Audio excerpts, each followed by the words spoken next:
Picture Airbus headquarters in Toulouse, 2019.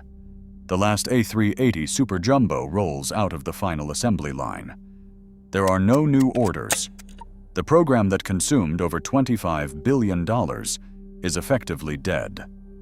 The world's largest passenger jet, meant to dominate the skies for decades, had become a catastrophic misjudgment of the market, and it left a massive void in Airbus's strategy.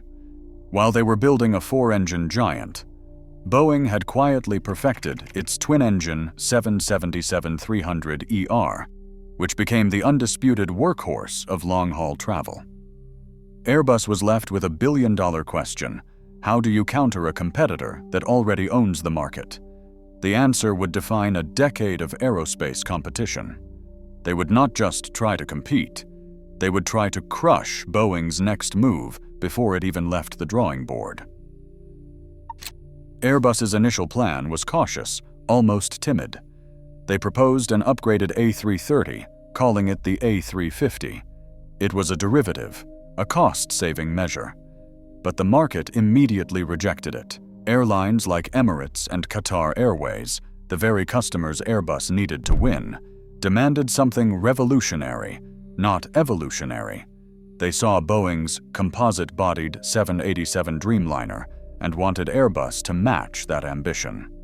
This customer revolt forced a dramatic pivot in 2006. Airbus scrapped the A330 base design and committed to a clean-sheet aircraft, the A350 XWB, the extra-wide body. The strategic target was precise, the Boeing 777-300ER. But the hidden goal was far more aggressive. Airbus was not just building a plane to compete with Boeing's current champion.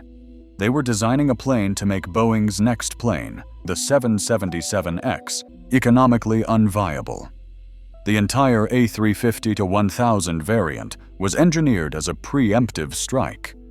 By betting everything on advanced composite materials for the fuselage and wings, Airbus aimed to achieve a level of fuel efficiency that would render any evolution of the older, metal-heavy the 777 platform obsolete. The calculus was simple. If the A350-1000 could match the 777-300ER's capacity and range while burning significantly less fuel, then Boeing would be forced into a no-win scenario. They would have to spend billions on a risky, clean-sheet design to compete, a financial burden they might not be able to shoulder. Airbus was trying to box Boeing into a corner, using technology as a strategic weapon. The technological gamble was immense. Composite construction was still relatively new for large airframes, and the development costs for the A350 XWB program ballooned to over 11 billion euros. But Airbus believed it was the only way to achieve the efficiency leap needed to dismantle Boeing's dominance. They partnered exclusively with Rolls-Royce on the Trent XWB engine, a power plant optimized for the new airframe. Every design decision on the A350-1000 was made with one question in mind: how does this hurt the 777 business case? The wider cabin was not just for passenger comfort. It was a direct challenge to the 777's interior. The lower empty weight was not just an engineering achievement. It was a margin killer for any competitor. This was not a product launch. It was a declaration of war, fought with carbon fiber and calculus. When Boeing saw the A350-1000 specifications, they faced a constrained reality. The astronomical costs of the 787 Dreamliner program, coupled with the ongoing financial drain of the 747-8, meant there was no appetite or budget for another clean-sheet wide-body. A direct, all-new competitor was off the table. So Boeing's engineers were tasked with a seemingly impossible problem: how to beat a revolutionary new plane with an evolutionary update. Their solution was radical. Instead of a new plane, they would create a new wing, new engines, and stretch the existing, proven the 777 platform to its absolute limits.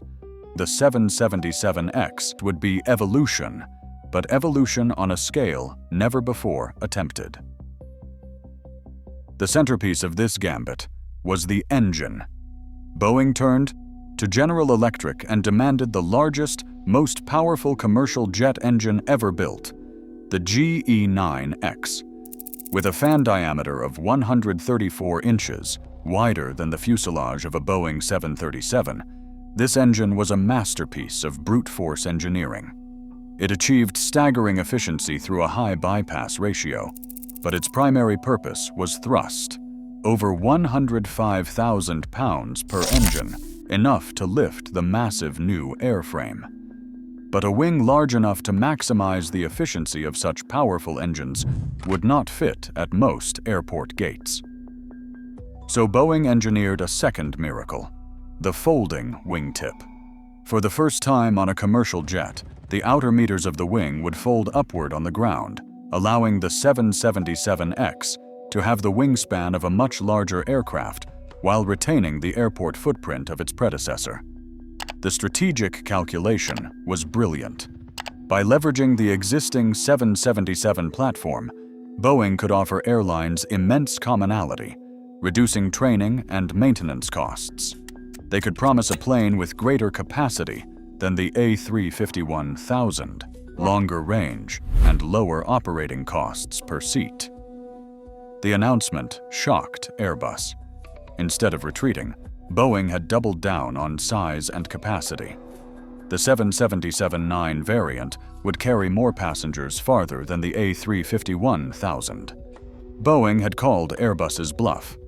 They had found a way to compete with a revolutionary aircraft without building one, turning Airbus's preemptive strike into a head-on collision.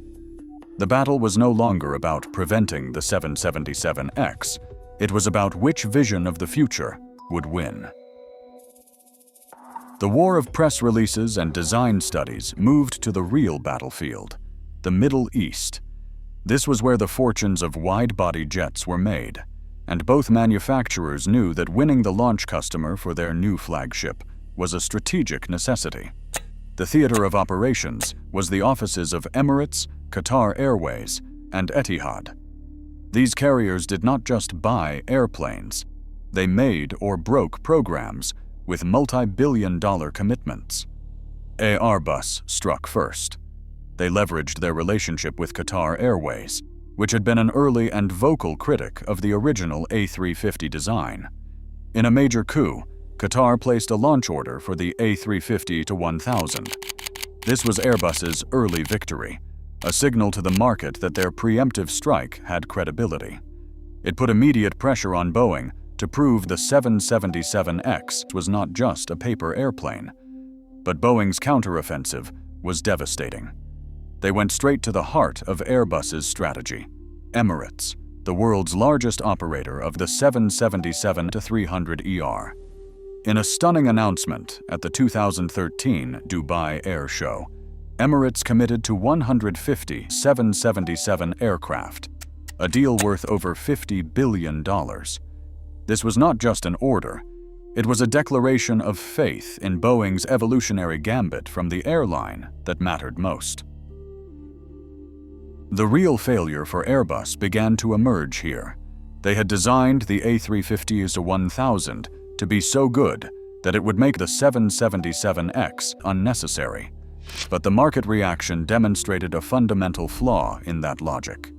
Airlines didn't want a single winner, they wanted a toolbox. Lufthansa perfectly encapsulated this dilemma, becoming a launch customer for both aircraft types. They saw the A350-1000 as an efficient machine for long, thin routes, and the larger 777-9 as a high-capacity solution for trunk routes. Airbus's attempt to lock out the 777X had failed spectacularly. Instead of crushing Boeing's program, they had inadvertently validated the market for two distinct large twins. The emerging pattern was clear. The world's major airlines were not choosing sides. They were ordering both, hedging their bets and tailoring their fleets with surgical precision. The duopoly wasn't being broken. It was being reinforced. With orders on the books, the conflict shifted from the sales floor to the flight line and the certification offices. Here, timing was everything. A head start in service entry could secure a decisive market advantage, locking in a reputation for reliability before the competitor even arrived. Airbus, having started its development earlier, achieved this first critical milestone. The A350-1000 entered service with launch customer Qatar Airways in February 2018. It was flying, earning revenue, and proving its mettle on long-haul routes. Airbus had a flying, breathing aircraft, while Boeing's 777 was still a prototype. Boeing's problems began to mount catastrophically. The development of the 777X complex folding wings and integration of the massive GE9X engines proved challenging. But these were overshadowed by a company-wide crisis. The grounding of the 737 MAX in 2019 following 2 fatal crashes consumed Boeing's financial resources, engineering talent, and, most critically, its credibility with regulators. The entire company's attention pivoted to the MAX crisis, inevitably starving the 777X program of the focus it needed. The financial strain was immense, with program charges for the 777X eventually exceeding $11 billion. Then, the pandemic delivered an unexpected, brutal equalizer. Global air travel collapsed in 2020. The immediate demand for new, large, wide-body aircraft evaporated overnight. For a time, it did not matter that the A350-1000 was flying and the 777X was not. Nobody needed either plane. But as travel recovered, the dynamic shifted again. The critical difference was that Airbus had a mature, proven aircraft ready for the rebound. Boeing was still wrestling with development. And now they faced a new, more formidable opponent, a transformed regulatory environment. The Federal Aviation Administration, under intense scrutiny for its earlier certification of the 737 MAX, was taking a notoriously hard line on the 777X. Every system, every line of software code was subjected to unprecedented scrutiny. The timeline shifted from a race to a staggered crawl. Airbus's market advantage, once measured in years, had been diluted by external events into a parallel development track where both aircraft would eventually coexist. The certification war was no longer about winning. It was about survival. The fundamental flaw in Airbus's strategy was the assumption that the market needed a single winner. They believed their technologically superior A350-100 would make the 777X redundant. But the harsh reality of airline economics proved them wrong. These aircraft don't just compete, they complement. The A350-100, with its superior fuel burn per trip, excels on long, thin routes where maximum efficiency is paramount. The larger 777, with its greater capacity, dominates high-density trunk routes where cost per seat is the critical metric. Airlines aren't choosing one over the other. They are building fleets with both, using each plane for the mission it was designed to fly. The true legacy of the A380's failure was not creating a void for one aircraft to fill, but demonstrating that the future belonged to flexible twin-engine jets.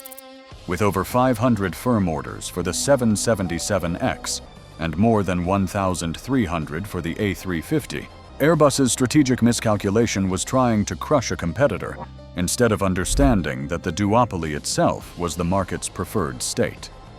The final verdict is clear.